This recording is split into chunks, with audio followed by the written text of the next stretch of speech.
Welcome back to Warriors Weekly, presented by Esurance. For our behind-the-scenes feature, Jim Barnett meets up with hot-handed Monta Ellis. Well, we're sitting down as a part of our Warriors Profile exclusive with one of the men who has the hottest hand in the NBA as of late, Monta Ellis. And Monta, you're the first Warrior to score 30 or more points in 3 consecutive games. In 2 of those games, you went over 40.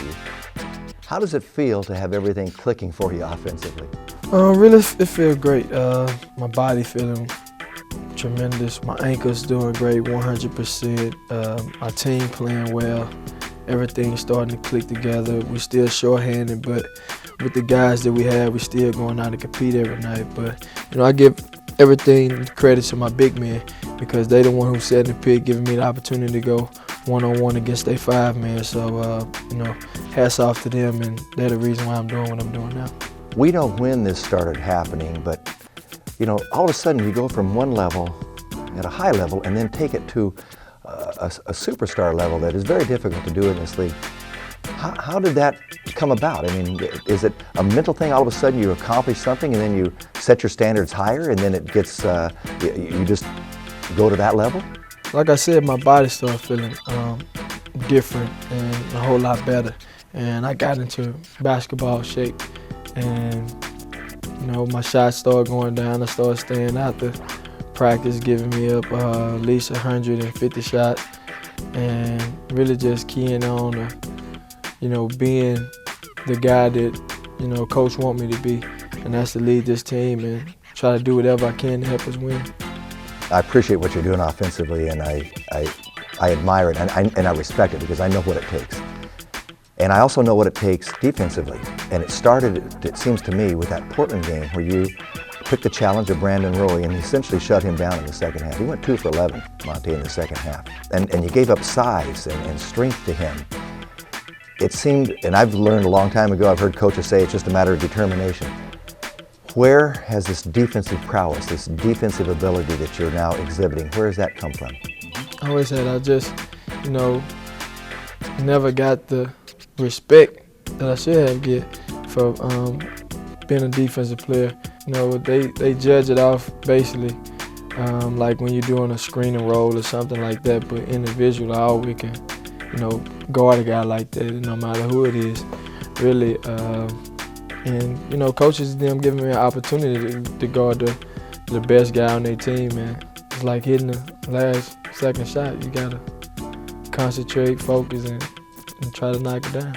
Yeah, that's the nice thing about it. You've been scoring more, but the camaraderie on the team seems really, really good, and the team is playing better, and that's got to reinforce everything you're talking about. Mm-hmm. Like, everybody wants to win, and we short-handed right now, but the guys that we have, we're just leaving it all out on the court. And like I said, it started with me with doing everything that I can. And some games we just don't have it, and some games we be right there.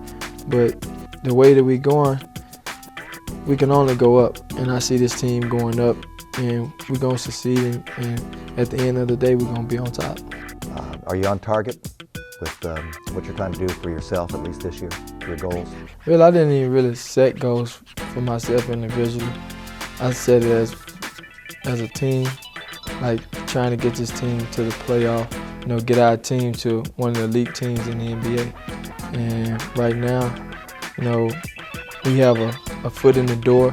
We're not there yet, but it's going to get there before the end of the season, and then I'm going to accomplish everything that I want to accomplish. Do you talk to Anthony Randolph and Stephen Curry, and do they confer with you and try to learn things from you? Because these are young players that have a lot of potential, but they haven't arrived where you have yet. Yes, I say a lot, and I hope that they take it in. You can continue to talk a person's ear off until it burns, but this is the NBA, and it's a man's sport. It's a man's game, and so you have to sit back and observe and learn, and that's on you to do that. I can give you all the knowledge, I can give you all the cons and the pros to it, but it's upon you to be a man to step up and accept everything that's been thrown at you.